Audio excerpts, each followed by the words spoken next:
ma'rufah. Nabi tidak berucap, tidak berbuat kecuali baik. Ana mau jadi orang baik. Mulai hari ini ana mau berkata-kata yang baik, mau berbuat yang baik. Nabi bilang tuba. Artinya apa tuba? Beruntung. Tuba lil abd, tuba li abdin liman ja'alahu miftahan lil khair wa mighlaqan lisyarr. Orang yang beruntung, orang yang dijadikan kunci pembuka kebaikan. Wa mighlaqan lisyarr, dia kunci menutup semua kejahatan. Jangan kebalikannya.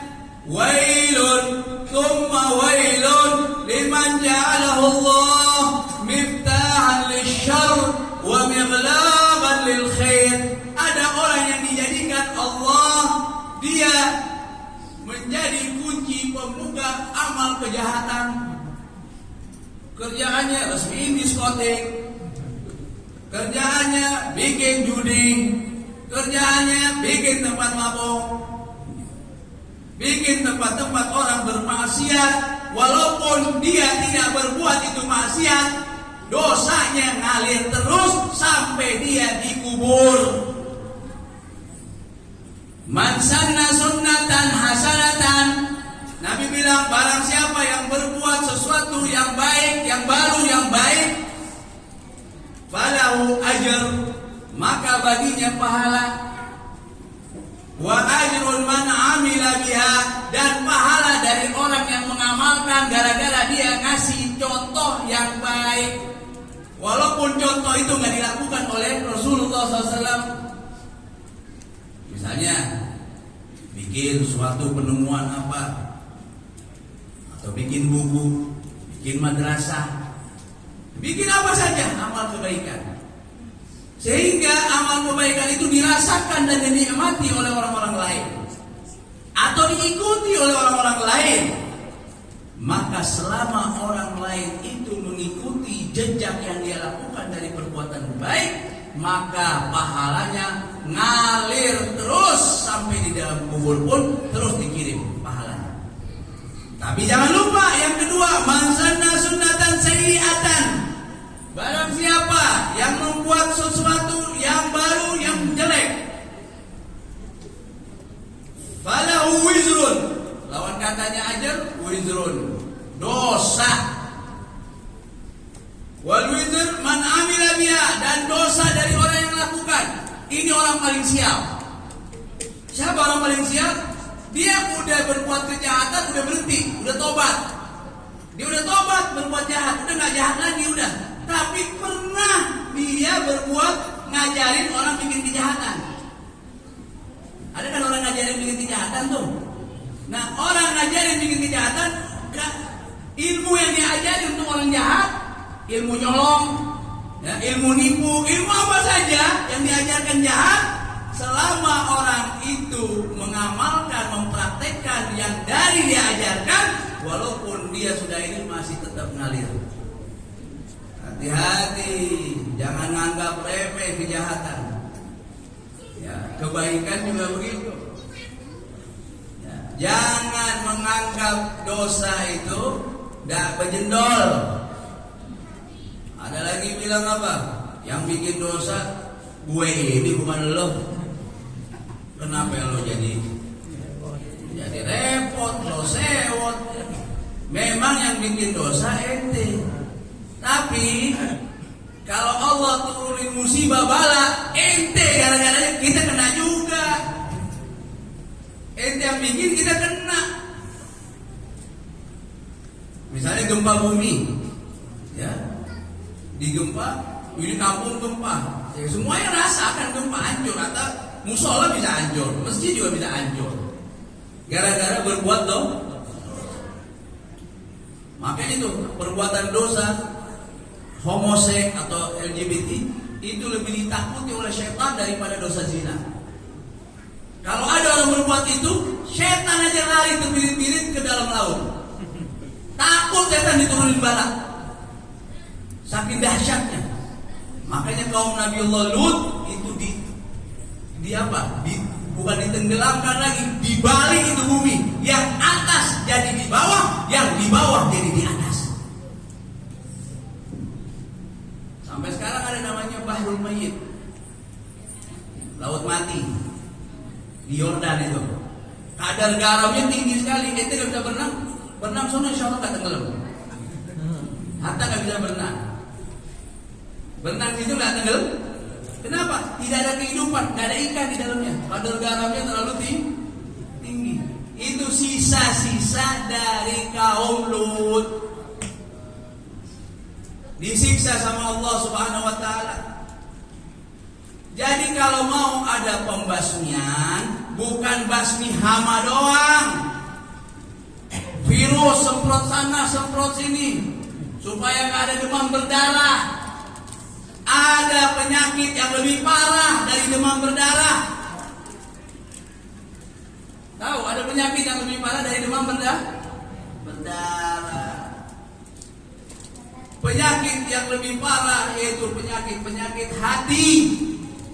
Penyakit kibir, sombong, penyakit hasud, penyakit hege, kebencian sesama umat muslim, sama tetangga musuhan bertahun-tahun, sama saudara bermusuhan tahun-tahun. Padahal tiap hari ada maulid, ya Rabbi salli ala Muhammad, ya Rabbi salli alaihi wasallim. Dia musuhan sama pamannya. Padahal Rasulullah SAW pernah satu kali di majlis, Nabi bilang, la yajlis fi majlisina hadza qati'ur rahim. Jangan duduk di majlisku orang yang memutuskan silaturahmi, kata Nabi. Nabi tahu tuh yang dituju si A, tapi nggak paham. Dia ngulangin lagi kedua kali. Nabi bilang, la yajlis fi majlisina hadza qati'ur rahim. Jangan duduk di majlis aku orang yang memutuskan silaturahmi. Terakhir orang sadar, jangan-jangan saya. Dia ada masalah dengan khalatu. Khalatu artinya tantenya, saudara ibunya. Gara-gara satu masalah, ya dia musuhan sama bibinya. Maka cepat-cepat dia berdiri dari masjid Rasulullah SAW pada sahabat. Ya, dia berdiri dari masjid Rasulullah SAW. Dia datang ke rumah bibinya dan dia mohon maaf. Setelah dia sudah minta maaf dan damai dengan bibinya, baru kembali lagi ke masjidnya Nabi Muhammad SAW, duduk di majlisnya Rasulullah. Baru Nabi lanjutkan hadisnya, fa inna rahmatallah la tanzil ala qaumin fihim qati'ur rahim. Sesungguhnya rahmat Allah tidak turun kepada suatu kaum yang di situ ada orang yang memutuskan silaturahmi. Bayangkan rahmat gak turun padahal ada Nabi Muhammad, Nabiur Rahmah. Di tengah-tengah mereka ada siapa? Ada Nabi Muhammad SAW. Kan di majelis itu ada Nabi. Nabi bilang, jangan duduk di majelisku orang yang qati'ur rahim, artinya memutuskan silaturahmi. Gak paham. Kenapa Nabi bilang tidak turun rahmat nanti di majelis gara-gara ada orang itu. Jadi kalau ada orang yang memutuskan silaturahmi, jangan hadir di majelis kalau dia belum minta maaf dulu. Karena dia menjadi penyebab ditolaknya rahmat dari Allah Subhanahu wa taala. Bukan hanya kepada dia, orang yang hadir bersama-sama dia enggak jadi dapat rahmat gara-gara di majelis itu ada orang yang qati'ur rahim. Ithnani la yanzurullah yaumil qiyamah. Kata Nabi, ada dua golongan yang enggak ditengok nanti di hari kiamat. Mau tahu nih dua golongan yang enggak ditengok? Kalau enggak ditengok berarti diapain? Disiksa udah. Enggak dilihat sama Allah. Siapa itu? Kata Nabi yang pertama, qati'ur rahim, orang yang memutuskan silaturahmi. Yang memutuskan hubungan familinya. Bahkan bukan hanya kepada saudara. La yahillu li muslimin ay yahjura akhahul muslim fawqa thalath, wa fi riwayat thalath layal. Tidak halal artinya apa? Haram. Tidak dihalalkan seorang muslim ya memusuhi saudaranya yang muslim, bukan saudara famili, saudaranya yang muslim lebih dari 3 hari. Ente kalau marah boleh-boleh aja marah, tapi jangan lewat dari 3 3 hari. Mendingan kalau itu nggak senang kita tegur. Bukan nggak senang blokir, nggak mau ada hubungan.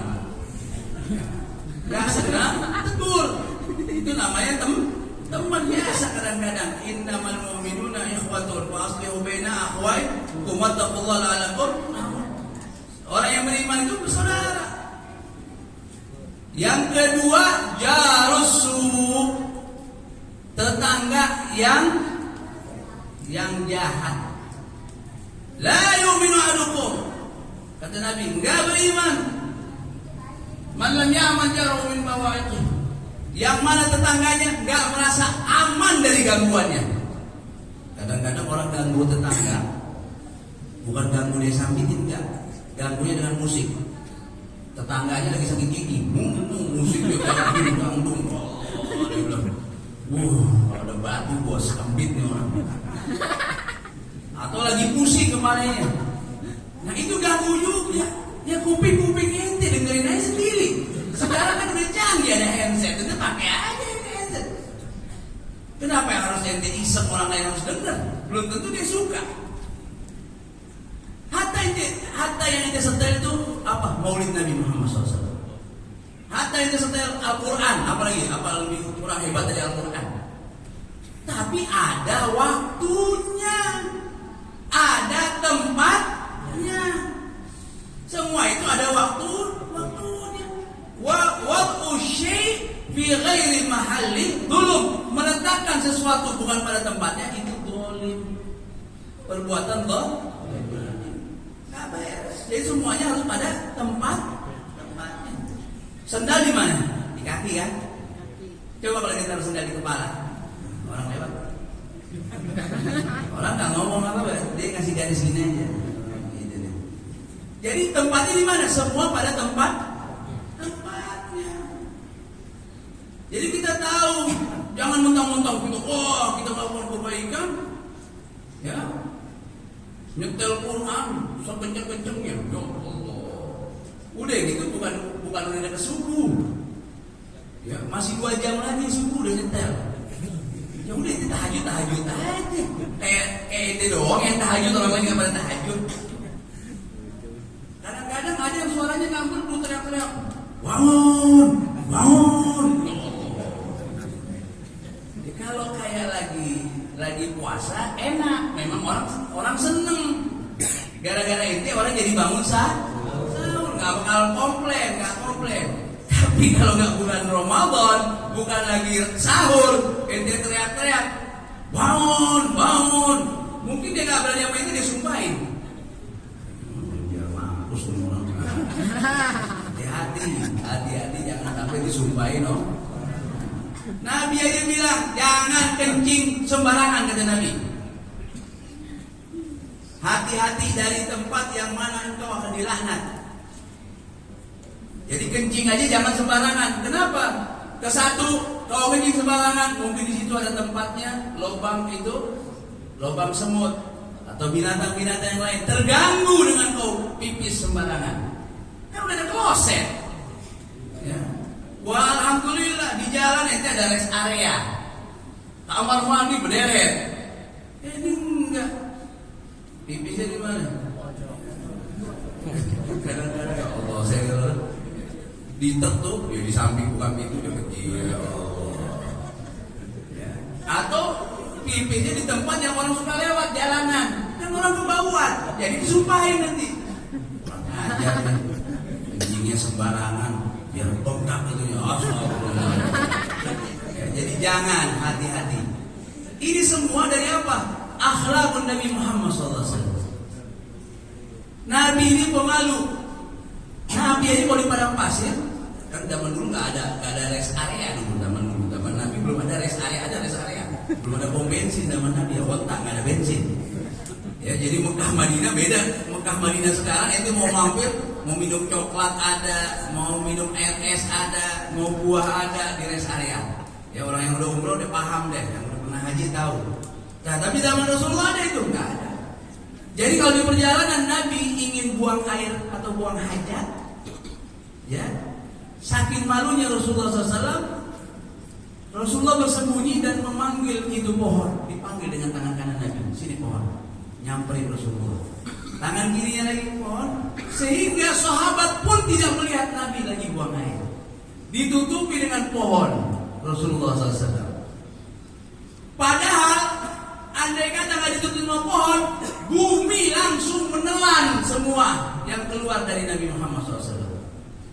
Hajat yang keluar dari Nabi itu akan ditelan oleh bumi. Jadi kalau habis buang air kecil atau buang air besar, nggak bakalan ketemu ini, ditelan, dimakan oleh bumi. Itu mukjizatnya Nabi Muhammad SAW.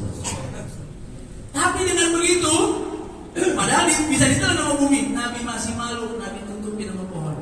Udah selesai buang air, diginin doang jarinya Nabi. Ayo balik lagi. Itu pohon keluar dari akarnya, nutupin Nabi.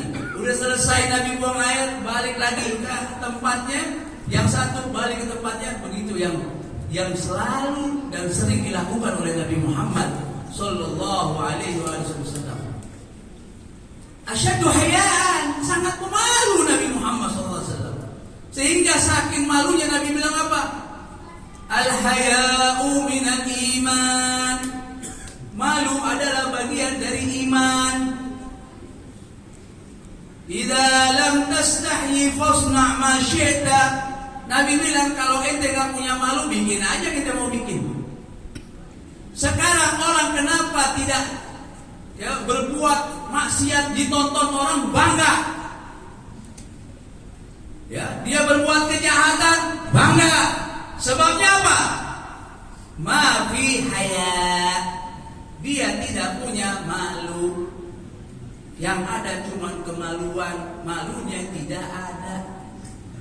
Ma fi haya. Kalau orang sudah nggak punya malu, nggak pusing. Dia mau ciuman sama pacarnya, mending istrinya. Pacarnya dia dia ciuman. Dia pelukan sama ibu. Kalau istri masih mending.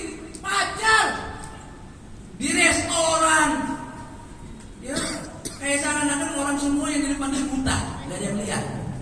Seakan-akan kayak yang punya cewek cuma dia doang, yang punya istri cuma dia doang. Jangan melakukan hal itu bukan pada tempatnya. Itu namanya apa? Tidak pantas, tidak senonoh. Orang bilang mayelik, kalau bahasa Arab bilang aib, nggak pantas. Ya. Kalau mau pegang-pegangan di dalam rumah, depan anak aja nggak enak dilihat. Di dalam kamar, Islam mengajarkan rasa malu. Sehingga Nabi bilang al-haya'u la yati illa bi khair. Rasa malu tidak mendatangkan kecuali kebaikan. Rasa malu tidak mendatangkan kecuali kebaikan. Jadi kalau anak kita tidak didik dari kecil untuk punya rasa malu, tapi malunya itu pada tempatnya. Kalau berbuat kebaikan jangan malu. Nah, ke masjid malu ke masjid, ke masjid malu. Ngaji malu ngaji. Itu namanya malu-maluin. Bukan malu, itu namanya malu-malu. Bedakan malu sama malu-malu. Malu-maluin. Ya, kalau orang yang malu itu cakep. La yanalul ilm al-mustahi wal mutakabbir. Tidak akan mendapat ilmu orang yang pemalu. Yang pemalu bukan pada tempatnya nih. Wal mutakabbir, dan orang yang sombong. Kenapa dia nggak mau ngaji? Malu nggak enak lah. Ya, saya malu. Saya kan bukan siapa-siapa. Pura-pura tawa. Atau sombong. Ente nggak ngaji. Yang ngajar siapa? Belajarnya di mana dia? Saya kalau dia belajar di luar negeri, di Mesir, saya baru ngaji. Ngajinya cuma itu doang. Pesantren juga enggak. Nah, sombong, dia nggak tahu apa-apa, nggak mau ngaji. Ya. Orang dulu banyak jadi kiai-kiai alim, nggak masuk pesantren. Belajar sama Mu'alim Syafi'i Azami, baca kitab sampai hatam, belajar sama Mu'alim Tabrani. Saya dulu masih ingat ngaji, udah punya istri, udah punya anak, udah punya cucu, masih ngaji. Orang dulu tuh ngaji sampai puluhan tahun. Dan dulu pengajian di musola dan masjid pakai kitab. Dan yang hadir bawa kitab, ada coretan-coretannya. Kalau sekarang banyakan ngaji nguping,